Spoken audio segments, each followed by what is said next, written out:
Welcome to Living Mirrors with Dr. James Cook. My guest this week is Loch Kelly. Loch is a meditation teacher and author. He teaches a non-dual approach to relieving suffering that he calls effortless mindfulness. This approach is based in the Mahamudra teachings of Tibetan Buddhism, and Loch has studied with two great teachers of this tradition, Tulku Urgyen Rinpoche and his son, Mingyur Rinpoche. He's also studied with the American meditation teacher Adyashanti, who first suggested that Loch teach others. Today, we talk about Loch's approach to the direct path of awakening. Hope you enjoy the conversation. Okay, I'm here with Loch Kelly. Loch, thanks for being on the podcast. Thanks so much, James. Great to be with you. Yeah, it's great to have the opportunity to talk with you. I'm a big fan of your work, and it's really helped me personally in my practice. So thank you for that. Maybe we can begin with how you became interested in kind of playing with awareness, because you have kind of an interesting story of, was it at college when you first started exploring this kind of thing? Yeah, I could start a little bit before. I mean, that'd be great. As most of us, once we have had some kind of experience of this, natural reality, I'll call it natural rather than altered state. It's actually more like a natural state. Then you can look back and like, oh, that was what that was in childhood, or that was what that was. So that's kind of how I did it. I didn't know when I first started to have certain shifts or insights what they were. I didn't have a context. So I think the first one was playing sports, actually. And I had heard a broadcaster on American football say he's got eyes in the back of his head.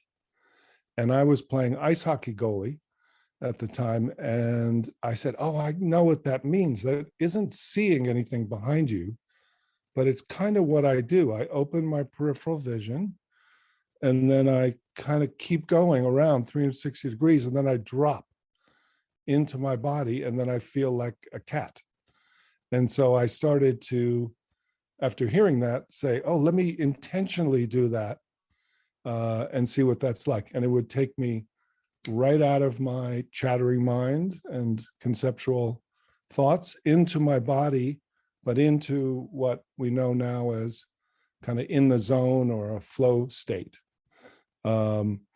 which was just had this quality of being in the now and slowing everything down, but also being interconnected with everyone and everything, and feeling a kind of joy and simplicity that was really what I was looking for in everything else in the world. So there it was. And then I tried to, I talked about it to a friend. He said, man, you played a great game. How'd you do that? And I said, you really want to know? So I opened my awareness, dropped it down and he was like, okay, cool. And he kind of walked away. And then the next week, one of the seniors on the team, I was like a sophomore, threw me this book and said, here, kid, read this. And it was Zen and the Art of Archery. So that started me on, oh, there's a group of people who do this already. And it's kind of related to sports, but then they bring it out into the world. And, what's that? Let's find out about that. So, and then I'll just say the second story, which was, that's the kind of consciousness part. And then the psychological part was in college. My father developed brain cancer when I was a freshman and passed away a year later when I was a sophomore. And being young and not having a lot of friends who had gone through that, I didn't have a lot of support. And I think I had gone to the counseling center where there was a Freudian psychotherapist who just sat there taking notes. And so that didn't last very long. And so I went off one day coming back from the library. I just felt like there was this voice that's in my head that said, I don't know if you can take this much longer. And the interesting thing was I looked like, where's that? Who said that? Where's that? Is that me? And somehow I kept going and opening my consciousness up to outside my body and then to the sky.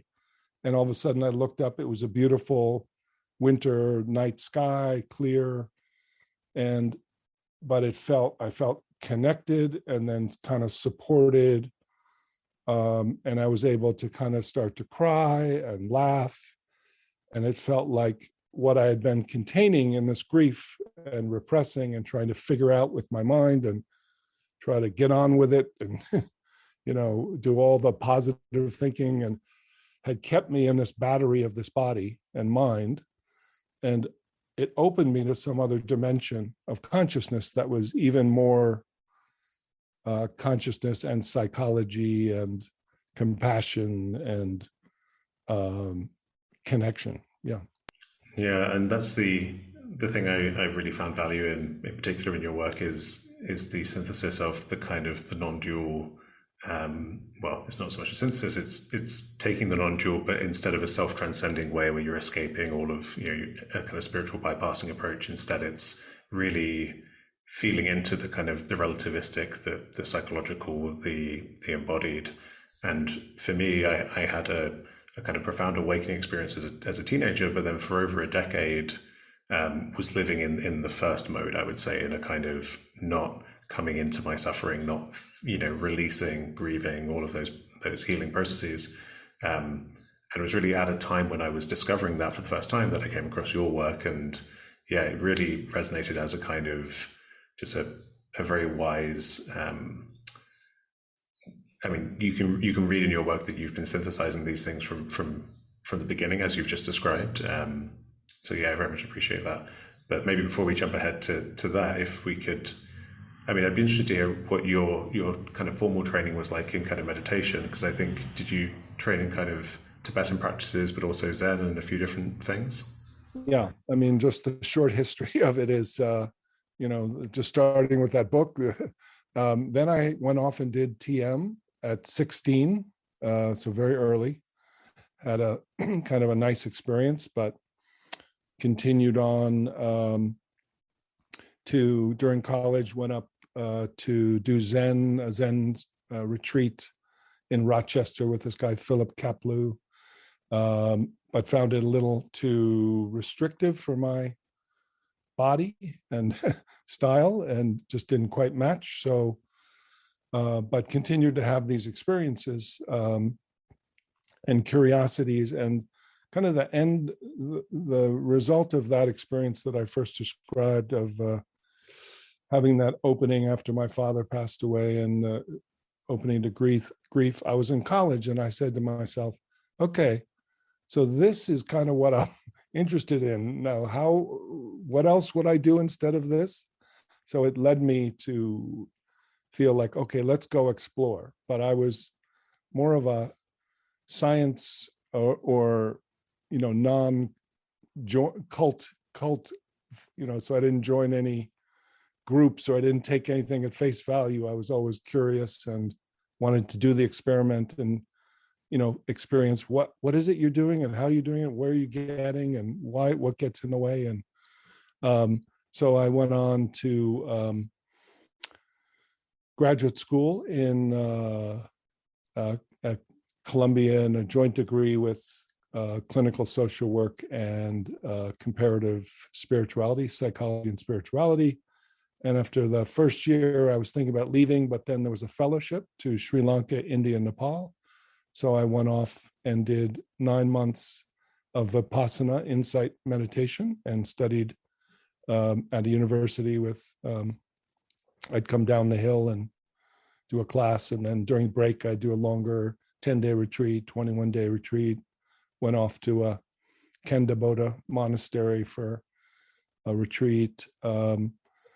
And had an interesting experience there that after one 10-day retreat, I had this very calm, shamatha, peaceful abiding, where I was like, okay, this is it. That's it. I've achieved enlightenment. And I'm very, very calm. There's no thoughts. And then I got on a bus. It was at the top of this tea plantation in Sri Lanka, got on this bus and just kept filling with more and more people. It was so crowded. We were all tied in. And then this one guy got in who was completely drunk and was like pushing people aside. and then he kicked me right in the shin as he went by, and I went, ah, like, what are you doing? And he just kind of went, ha ha, ha ha. And I was like, okay. So that didn't take very long to kind of see that that was a state. So off I went from there up to India, and ended up in Nepal with a teacher, Tulku Urgyen Rinpoche, and spent a few weeks there, and had just the second day there, just sitting in this small room, he did this pointing out instruction, where he had awareness turn around.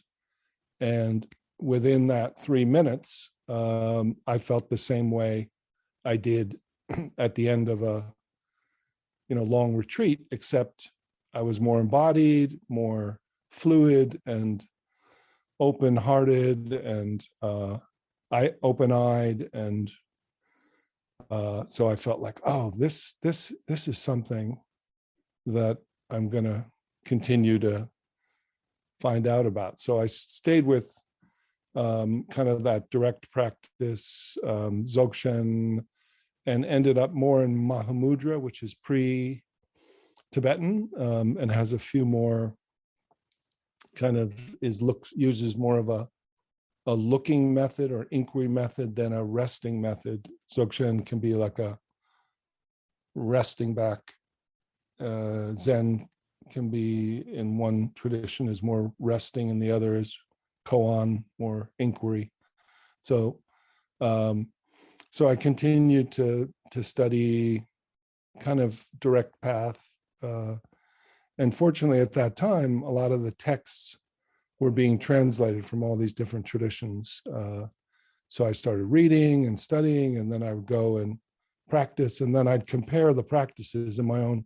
And then I started, as I was working in this outpatient mental health clinic as a clinical social worker with mostly people who were Axis 1 diagnosed with schizophrenia, bipolar,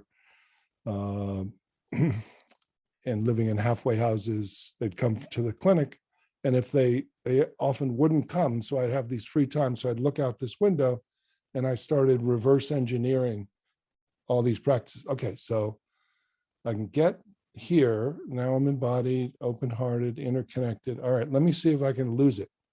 And then, okay, I lost it. Okay, so then what just happened? And then what's the feel of it? And what does this practice say? And what does this doorway say? And started to continue to, learn through doing, and then I'd check it out with different colleagues or teachers. Right. Yeah, I think that's something that's great in your work is that the desire to help people kind of notice these things about the mind, because I realized for myself, and I see this in other people as well, when you try to communicate this to people, once you've recognized it, it can seem so obvious, the kind of, the true nature of your mind that we're talking about. And then it can almost be hard to, to someone who hasn't recognized it, to get them to notice it. So kind of leading them by the hand and doing those mental experiments of coming into a sense of separation and being a small self in the head, and then leading yourself back into this open awareness is, I can feel that in the fact that you've experimented with that in your work. Not to get into the weeds on the different traditions, but I'm interested what you said about Mahamudra being rooted in the kind of pre-Tibetan Buddhism traditions, because my superficial understanding, I thought it was the Nyingma school, the older school of Tibetan Buddhism, was associated with Dzogchen, and I thought Mahamudra was with Kagyu, a kind of later tradition. But is it rooted in the kind of indigenous Bon practices? There's definitely Bon, and I think that's a real interesting question, is always the Bon question of who invented Dzogchen. Right. So on most things I don't get into debate, and I don't get into kind of metaphysics. I'm more practical and open to, but the Mahamudra, is actually seems to be, as they trace past, because even the Mahamudra teachers that the Tibetans refer to weren't Tibetan. So Talopa and Saraha and all these people, and so it was a North Indian, you could call it Mahayana tradition that developed from, so they call it Sutra Mahamudra. So Sutra meaning it comes from the Vipassana and then Mahamudra, and then Tibetans preserved it. So, that's why it's kind of a free tradition. And there was apparently a time that some of the stories are about in North India, when it seemed like people were awakening naturally and kind of sharing it with each other. So they were, weren't monks, or they were just, householders, fishmongers, just going like, hey, check this out, like, yeah, well, how about that? That's good. Yeah, let's go. So there was a, kind of a time of simple pointing out to community, to themselves. And that, that's, that would be the hope for now. And that's kind of the inspiration for me. And, is that early period, because I do connect to the Sutra and the Mahayana and then the Tibetan. So that feels, as much as there can be history known, which is the other question. Right. Yeah. And in some of these, a lot of religious traditions, these kinds of teachings can sometimes be kind of esoteric or hidden or secret. And I think I share the same instinct maybe that you do, that we need these teachings kind of at this time. But yeah, I'd love to hear your thoughts on that issue of kind of, people, empowering people to experiment with these things and spreading them widely. Yes. Yeah. There's, it's an interesting topic and very controversial. As soon as you even begin to talk about it, it becomes, people have strong opinions. But clearly, the case with most of Buddhism is, is to share it, certainly from Sutra, and then there are schools that develop, and then just the fact that one school says we're the tradition, another school breaks away and it says, no, we're the tradition, and you can't say we're the one, just that shows that, well, then it looks like people can just kind of go from one to the other, and then whatever they feel is true to them is true. So, but I think the, having that Sutra Mahamudra, that there are these texts that are pre-Tibetan, the Tibetans don't own it, they preserved it. And I would always ask Tulku Urgyen, can I share that with some friends? And the translator had a harder problem. And he'd go, yes, so, but mainly I try to stay out of that world of, if there's something, Sokni Rinpoche would say, you can share anything you want except this one pointing out instruction. So I can't share that here to tell you which one you can't share. So, but other than that, he said, yeah, it's free. And now the Bon tradition is, just in the last 10 years is saying it's really important that that everything be made available to anyone who asks. So I think it's, I'll stay if somebody draws a line, I'll back off because I've got plenty to work with that isn't, exclusive to any group that feels they want to preserve particular things, but most of it comes from everywhere and has been shared and then has been made into different types of approaches. Right. Yeah. And I think fundamentally we're talking about recognizing the true nature of your mind. So it's not something that, whilst, we absolutely should be respectful of different traditions and not, we should be respectful. The actual insight that we're claiming, I think, transcends different traditions, can't really be owned by anyone. And in a time when people are very psychologically lost, pointing out the ground of their mind, of their being, is it seems like the most compassionate thing you can do. Yes. I guess time will tell if these traditions have learned from hard-won wisdom that if everybody wakes up, then suddenly who knows what happens. But we'll deal with that when we come to it, maybe. But maybe we can spend a moment talking about what it is that we're pointing to here, which is obviously a hard thing to talk about, but this kind of non-dual state of mind. Yeah. Yeah. So this, as you said earlier on, I think once somebody either spontaneously or through some approach or practice recognizes either the initial freedom from the small self and then the awareness of that which is here instead of the self, or prior to, or more primary than the self, this kind of awake awareness or awake consciousness,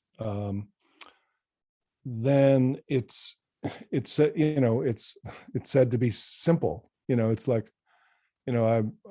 I was working with somebody who was trying so hard for so long and all these different ways and nothing was working, and then finally got it and said, well, why don't you just tell people how simple it is? It's like okay, I think I might have said that, but it didn't seem that simple until it was simple. It's not easy, and it's another way of learning. So this is the main thing. It's not conceptual. It can't be done by the small self or the ego. The will can't make it happen. Conceptual thought can be a springboard, but has to be let go of. So all the development of Western culture and all the positive things about thought and concepts in Buddhism, that thinking is considered the sixth sense. So it's not that it's gotten rid of, and even in this approach, that I have, the ego center or the small self is not fought or gotten rid of. It's actually just returned to its natural function and made part of the team. So it's the pedagogy or the learning of it, and the way of knowing what that word knowing or sensing or feeling or realizing, that realizing who's realizing and what are you realizing. The thing that's realized is not an object. So most knowing is from the mind or from the senses is subject object. So you have to have a subject to feel something or see something. What's that over there? It's a lamp. I see it. I am aware of seeing that. And this is the awareness knows itself prior to thought as just an alert consciousness, but you can't go back to the mind to confirm that that's true. So the learning of it is kind of the fascinating, and I'm like, I love it. I like, okay, this is like people just, get crazy and then all of a sudden they get it. And there's different doorways to realizing this. So, the basic premise is that initially there's a dimension of consciousness called nature of mind that is prior to thought. So a baby has nature of mind. They don't have any concepts, but it's not regressive, primitive consciousness. It's actually what will eventually be wisdom mind that can use thought, but is not dependent on a subject or an object. So this awake consciousness just, then they say, just is, or is aware without creating a small self. And that feeling, is described in things like flow states or in the zone where there's no ego referenced, but you can be optimally functioning. So it's not just this passive, actionless dimension of, couch potato or just joining a monastery, sitting in a cave. It can be realized because it's naturally already here, this alert consciousness that's not subject oriented and it's not reliant on objects. And then the key from Mahamudra, or the non-dual, that's more the Buddhist non-dual, the magic move or the term is called same taste. So once you realize this objectless, contentless, invisible awareness that's already aware without your help, then you're aware of it, then you're resting as it, then as you're aware from it, the key difference is you're not the choiceless awareness or big sky mind or pure awareness that some non-dual traditions say is non-dual, in which everything comes and goes, or in which you're the movie screen and the movie comes and goes.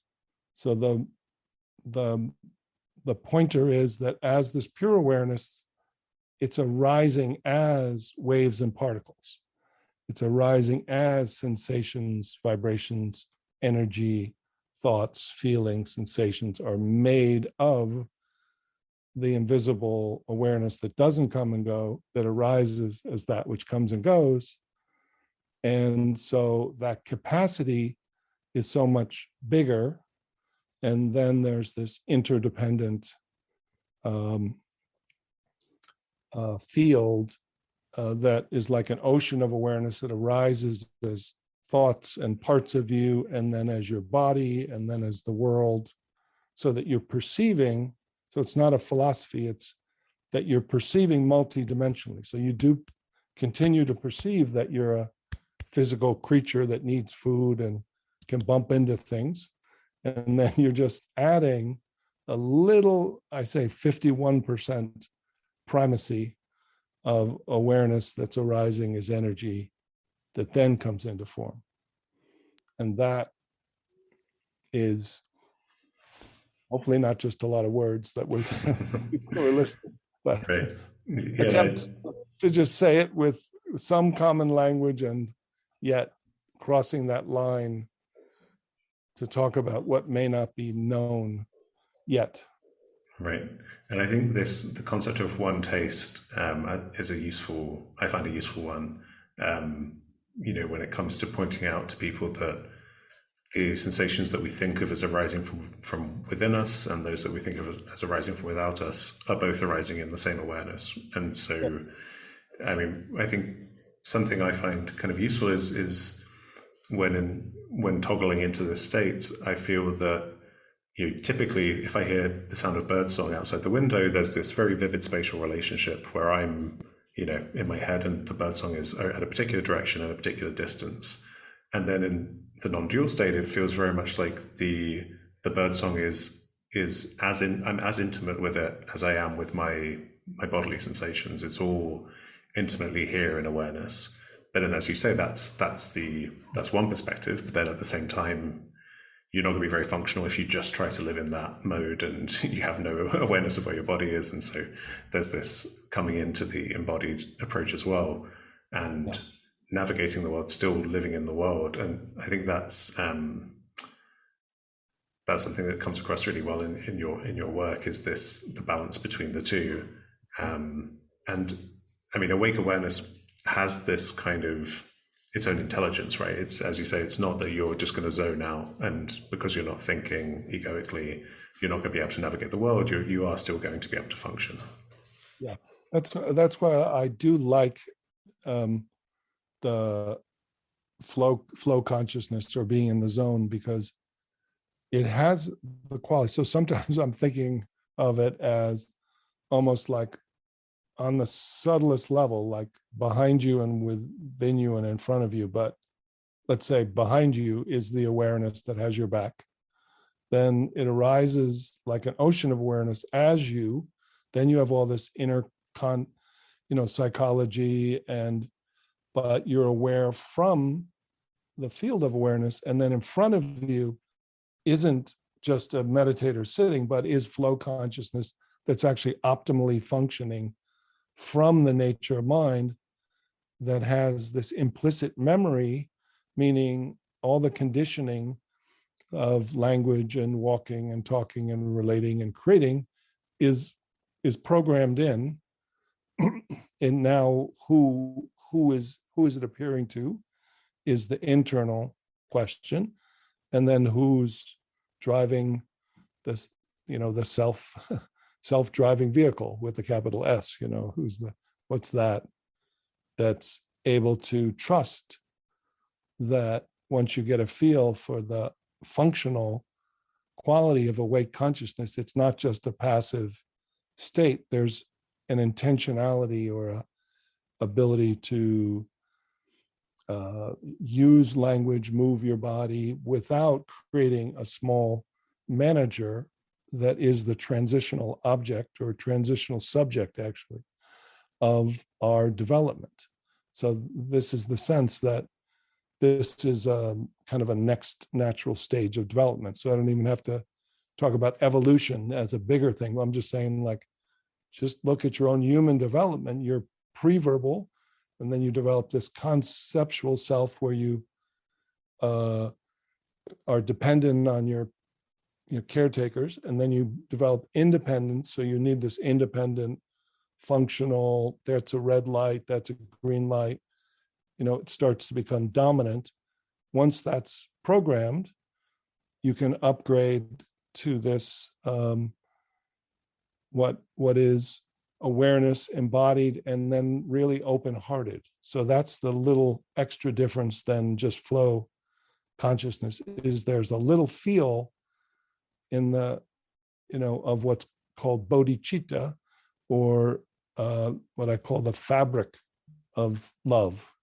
There's some kind of, not when you feel, like you said, you hear a bird and then you feel intimate with the bird. So there's like this infinite and intimate dimension. Where's the hearer? The hearer drops away. So there's a kind of interconnectedness, but you still feel your body and our ordinary mind. But then that sense of the non-fear, non-worry, and then non-shame about who you are or what the relationship is, starts to feel like everything's kind of friendly and not separate, not other, not two, not dual. So it's kind of like there's nothing that can hurt who you ultimately are, which can then be compassionate toward this human body that does get hurt emotionally, physically, old age, sickness, and death, but that discovering that primary dimension that is not separate from, so it's not this or that. It's not that there's nothing that can be hurt. I'm in pain. Nothing can be hurt. I'm in pain. So it's that unity that's often not used. So the word non-dual is used instead of unity. Like more Hindu would use unity, and this is non-dual because you don't want to get caught in the kind of the enmeshment that feels like a bliss state of unity. Kind of comes a little more into the world 51% in the world, whereas we want to be 51% in the awareness that's the ground that everything's arising from. Right. I mean, that really resonates.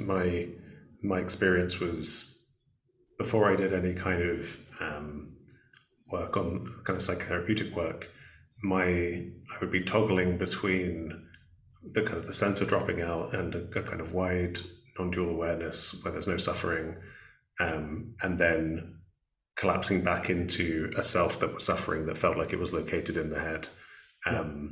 And if I had to say where if there was a subtle bias to where my attention was anchored to when I was in the non-dual state, it was probably in the kind of wide periphery, somewhere that's away from the body, and kind of towards the world, even though you're not thinking about it that way in a non-dual state, you're not thinking really at all. But when I was doing this kind of healing work and I came across your work, you described a process that was happening for me at the time, and I felt very validating of this kind of dropping to feel like you go, when you're in the relativistic mode, from feeling like you're in your head to feeling like you're in your heart. And as I was doing kind of body work and grieving and all of this very physical process to open up my capacity to feel into my heart, then I really experienced this thing that you describe, where you start living from that place. Like that's where you feel your kind of center is. So yeah, the kind of bodhicitta, love, compassion, whatever you want to call it, definitely feels like the next stage of just realizing you can have the kind of drop out of the self and say, okay, everything's perfect in a kind of detached, a non-attached way, but then you can come into this intimate, embodied, loving, non-dual awareness as well. Yeah, that's I find. Some people can go right into that. Most people have a hard time. Certainly, when I talk about that, if I go to open-hearted awareness or bodhicitta or that kind of boundless heart or heart, then people are like, "Oh, I get all the other stuff, but I can't get that." Oh no, like there's a real grieving for not being able to, because and that's why I kind of like the developmental stage. It takes some, thawing out from our usual, not only ego identity, but our ego defenses that have kept parts of us, traumatized parts, or to have been, kind of getting on with life, that now, at first, even having parts of us that when we open up get scared back to the body and the mind. So many people, so that's why I use, this kind of psychology right in the beginning, that is parts-based psychology or subpersonalities. I started with Jungian, with personas, and, certainly studied psychoanalysis and Freud, but then Gestalt and attachment theory, and then different body therapies, and am using mostly the language of internal family systems, or IFS now, just because it's a simple language if I have to choose one. But the basic premise is that when you go beyond that small self, you're not just no self, or you're not just detached witness of pure awareness, that you're actually that self with a capital S has this nature of mind, but then these other parts of you, subpersonalities, feelings, sensations, need to be kind of included to live, wake human life, because they've been repressed and they're going to come up for their time. They're going to have a little hard time letting you even find that, because they don't know what it is, because they're younger parts of us. But then once we can find the capacity from the more open-hearted presence, then we can start the dialogue and heal and relieve that suffering from that which is bigger than the ego that's been trying to do the work, and is, doesn't have the capacity really to find this. So as you may know, that, not only it sounds like this is just for advanced esoteric, people, but this process is what I started using, and Dick Schwartz from IFS uses with people who have complex trauma, who have, been traumatized and trying to do therapy for years and years and treatment. And it's in discovering this, self or nature of mind that then is what is who they feel they are and who we feel we are, and then can be the greatest resource for healing the most painful suffering. Right. Yeah, I'm glad you mentioned that. I found internal family systems to be very beneficial working with this kind of this approach, and it can be powerfully liberating to when a part of yourself arises. Before you learn these kinds of skills of identifying them, you can be identified with them and just be in the suffering that's associated with it, and then learning to step back and from awake awareness see it as a part of yourself, and to be able to step outside of it and have that spaciousness and respond to it with kind of care and acceptance is a really profound shift. So yeah, I think that's a wonderful thing to pair with this. Yeah. Shall I do a little inquiry here just to get Please a do, taste? yeah. So we'll just kind of give a little context, which is that most of us feel, just like your example, that if I'm hearing a bird, that I'm here. Where is the hearer? So if you just said where's the bird, you'd go like, oh, it's in that tree. Okay, well, can you focus on it, concentrate on it, one-pointed attention? Okay, that's kind of initial upgrading or using the first stage of meditation as one-pointed attention. The next effortless mindfulness move is, okay, so where is the hearer? Where are you hearing from? And most people will, if you just listen, will say, oh, somewhere in here, in the middle of my head, behind my eyes. So that operating system, which is kind of for most people, whether it's, some people feel it's, more like here, but that small self-center or ego center or manager part is a constellation of consciousness that is like an ego function that has become an ego identity. And the key is that we're not going to kill it or get rid of it. And we're not even going to go to no self. We're actually, this approach is, no, let's go right to the solution and then come back for the problem.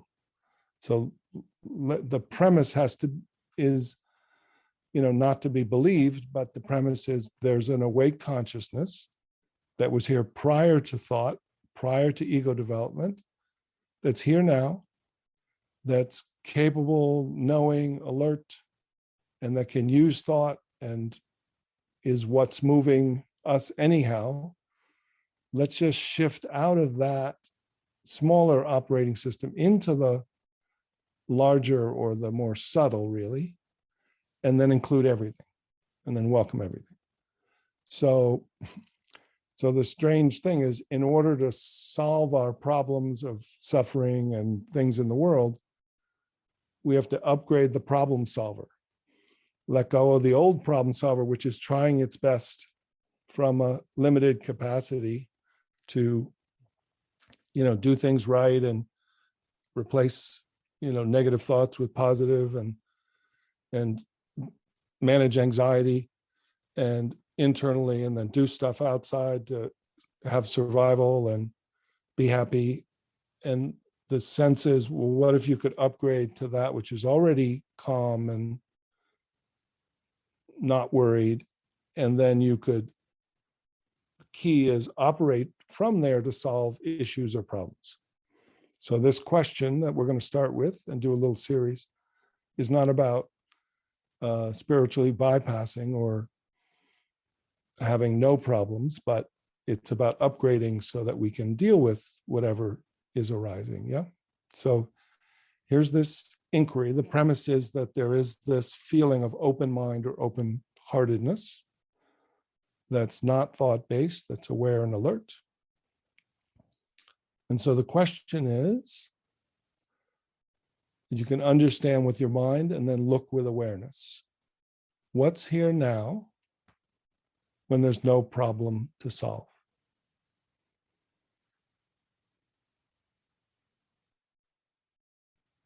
So just understanding the words, then letting the problem solver relax, and then being curious to feel what's aware or where you're aware from.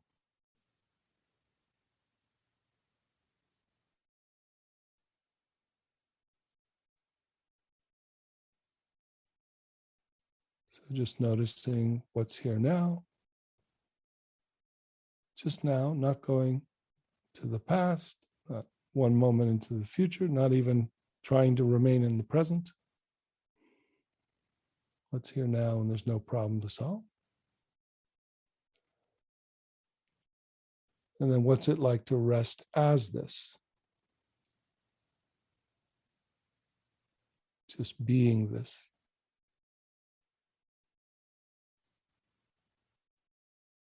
Just even for a second is a glimpse. And then what's it like resting as this awareness that's alert without going to thought? What's it like? What's the relationship to sensation, vibration, energy, your body, thoughts, feelings, and the world?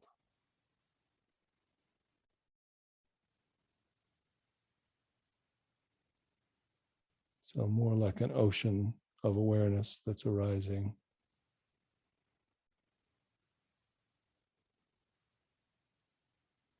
And welcoming everything.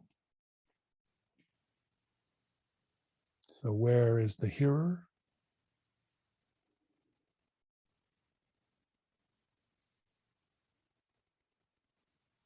And is this necessarily a meditation state?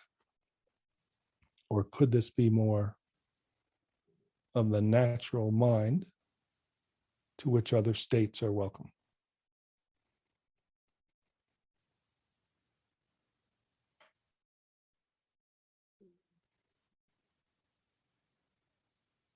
And just see if, from here you could move your hand or stretch or smile, or whether you could then type or talk without creating a talker.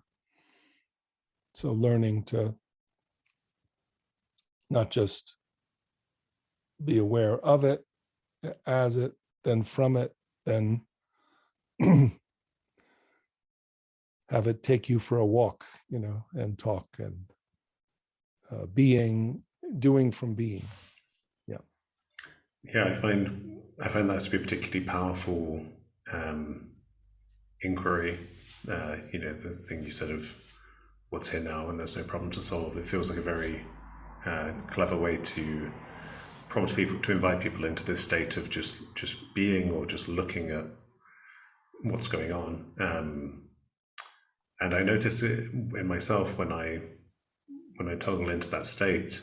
You mentioned what's going on, in the body, and I find it produces a very strong energetic response in the body. And I've used that in the past. I've alluded to kind of healing work, and a lot of that was through kind of tremoring exercises, trauma recovery exercises. And I find that in the past, it used to really immediately trigger those kinds of release processes. And it was quite nice to have this kind of this physiological validation that what was happening as I was toggling this was really something was genuinely shifting in my physiology as well. And yeah, I found it felt like a way of, by coming into alignment with just being and being truly present, my body was moving in the direction of kind of homeostatic balancing, healing, releasing material it didn't need to hold anymore. Yeah, have you found when you've worked with people that people find it useful in that kind of way? Yeah, I mean, it's very interesting because again, it's helped me to see that some people have exactly that experience. Some people are very energetic. Some people are very feel like I'm like a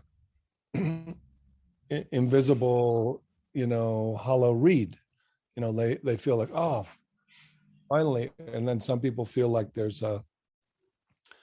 just a slow like smoke rising, and others more what I call shake and bake, like more that kind of healing energy. But there's some kind of detox, or whatever's been held can release. And the key to that is not what's releasing as much as who or what it's releasing to. So if you stay in your mind and start releasing, it's too much. The experience, the studies that of people who go on 5-day retreats with no background is 30 to 40% of them have unconscious, kind of offloading of their material and have a negative experience because they deconstruct their ego and then get flooded by unconscious material or energy, and there's no one there to manage it. So the key here is to really get people to feel who am I, what's aware, where am I aware from, that's equally inside and out of my body. That's what my body's made of, like an ocean, so moving from sky to ocean, and then, to form. And then within the ocean, there's the energetic dimension that can start to detox or thaw out for many people. Right. And in the way you teach, you're often providing people with these practices to provide kind of glimpses into this kind of state of mind that can then become stabilized. But how do you recommend people practice daily? Because it can be, do you recommend people just kind of experiment with glimpse practices, or combine with something, a more gradual path of kind of, normal mindfulness? What would be your recommendation? I mean, if people have a practice they like, that's a kind of a morning practice or a regular daily practice, that's by itself, it's amazing that they have that, because very few people have the practice to do that. And so this, I would say, to you can keep that if you like that, and there's no, that's a support. Because it, and if it feels like it's doing well. But this is adding, 1 to 3 short glimpses, the way you would, kind of have what used to be called a coffee break or cigarette break or water break, just that morning, mid-morning break, before or after lunch, and then mid-afternoon, and then something then perhaps in the evening. But the idea is to almost, 1 to 10 minutes, take a break, and then in the morning, instead of meditating, I say do a glimpse and marinate. So you just sit and let your body marinate in the new consciousness. And in fact, one of the best practices that people seem to like is,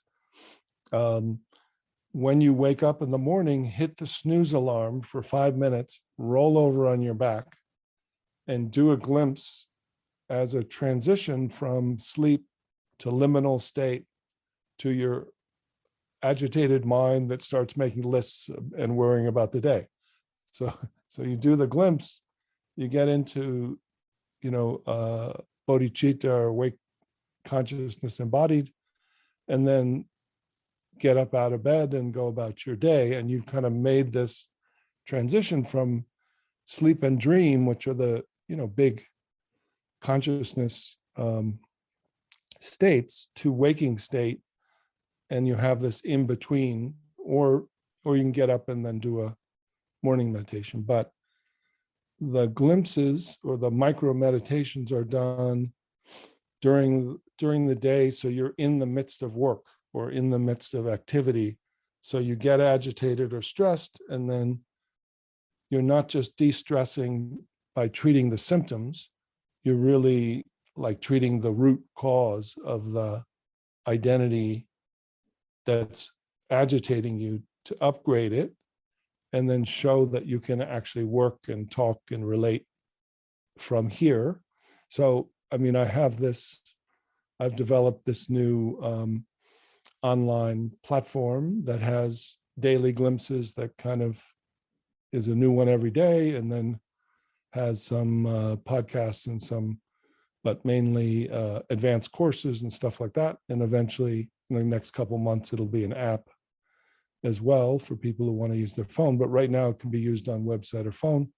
But that way, you can kind of find these glimpses, and I have all the audio glimpses from my last book on there in my voice too. So you can kind of go through the book and read it. And so that's a supportive resource.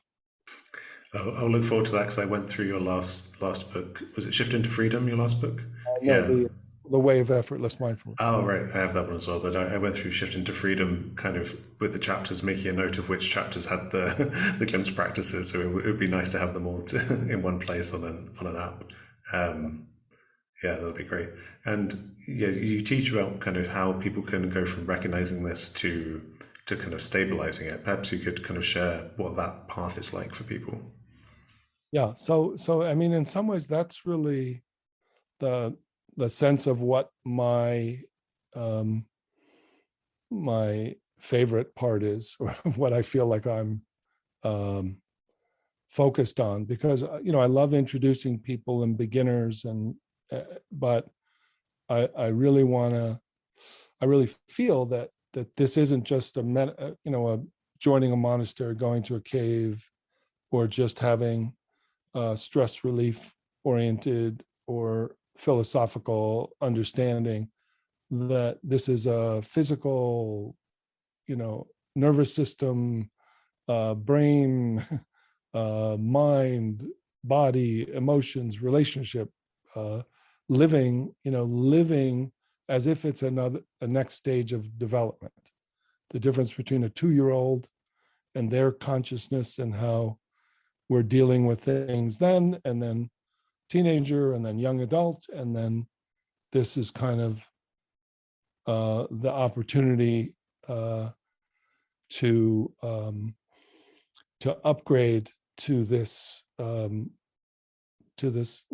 new view and new level of development. So the small glimpses seems to be the approach that doesn't get caught in trying too hard, or continuing a long state, because in some ways it's not a state, it's a stateless state, or it's a natural condition. And by glimpsing, rather using that word glimpsing, what we're doing is we're recognizing what's already here. We're just shifting out of the current constellation of operating system and into the background awareness that is also in the foreground. So that first stage is recognition. Then the second stage is realization. It's like, oh, this isn't, oh, wow, I'm aware of this vast, spacious, pervasive, interconnected feeling. What a great state. So you're aware of it, that's recognition. Then the question is, okay, what am I aware of it, or am I aware as it? Is this actually the ground? Is this actually the essential feeling of who I am, to which other states can arise?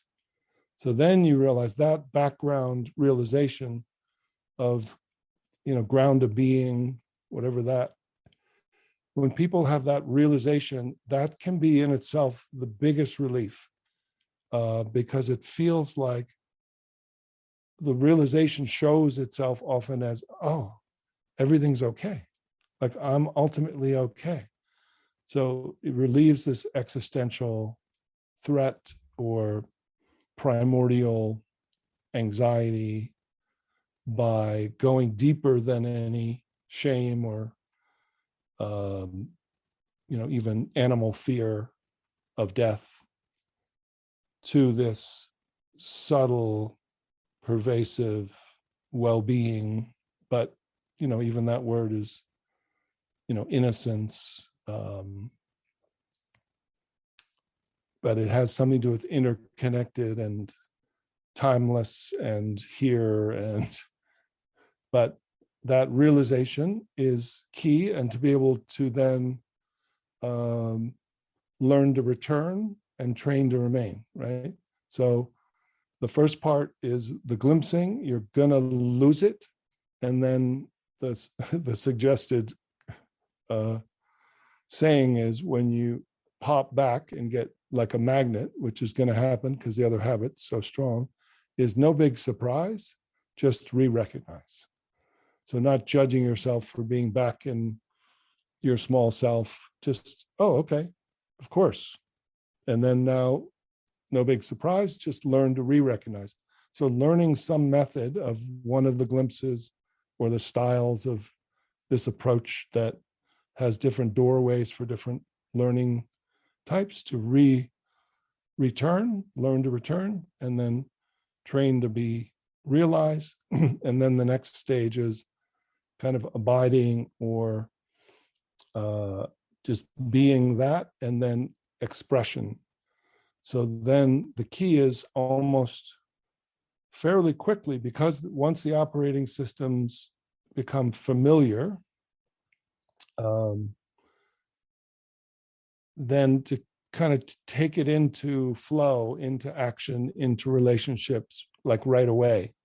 Like, don't wait, don't do a 10-day retreat.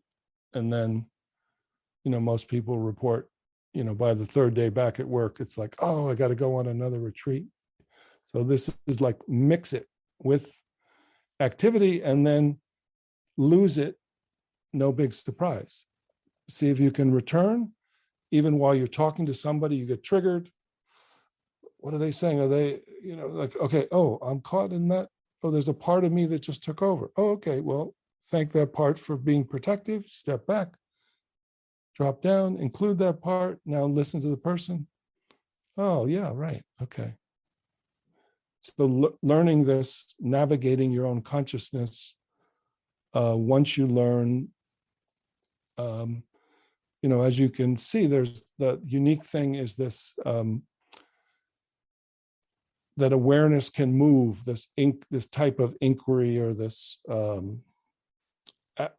that the awake consciousness, that when I ask people, have your awareness unhook from thought and drop from head to heart space, that I'm not asking the doer, the thinker, the ego to do that. I'm actually talking to the awake consciousness. And once your awake consciousness starts to be the one, that which is moving, not the one, but the all, or that which moves, to recognize it's caught and then ask for space, or unhook, or let go, or surrender, all those words. But it's a feeling that you're not mentally letting go or surrendering, that it literally, what's letting go is awareness, where it's letting go into is itself, and then what it's arising as is your body, and then it's the intelligence or the operating system that then learns over time, like a developmental stage, to live this life. And then you bumble along and make mistakes and get triggered and have parts that come up as they're detoxing. They may even get really feisty or really, grief or rage that you really never felt. It's like, remember when you said, like, I'll feel that, I'll deal with that later. Well, all of a sudden now becomes later, and it's like, and then it's like, okay, let it go. Okay, stay with it. And then it'll kind of clear through, or you'll find out what its burden is, or what its agenda, what it believes is wrong or needs to be protected from. So then that becomes, the willingness to do the meditation and the psychological work, and be curious and interested enough to kind of grow, wake up and grow up, or show up, as has been said. Yeah, I like your use of that phrase "wake up and grow up." I think the growing up part through the psychological processes you're talking about is extremely important. Yeah. Yeah. Well, thank you so much for your time. This has been really wonderful. Would you mind sharing the name of the app or the website, or directing people where they can go to find more about your work? Sure. Yes, you can go to a website, www.lochkelly.org, LOCHKELLY.org/EM for effortless mindfulness. But even if you go to lochkelly.org, you'll see the learning circle.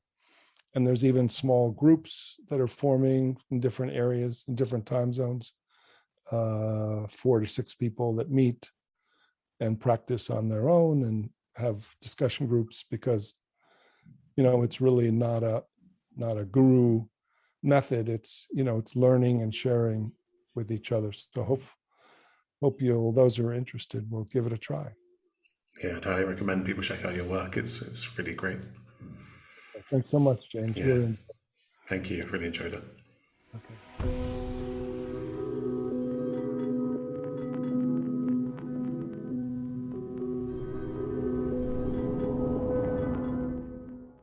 Thanks for listening. If you're watching on YouTube, please like and subscribe. And if you want to help the podcast reach a wider audience, you can leave a review on Apple Podcasts. Finally, if you want to offer financial support, you can go to patreon.com/Dr. James Cook.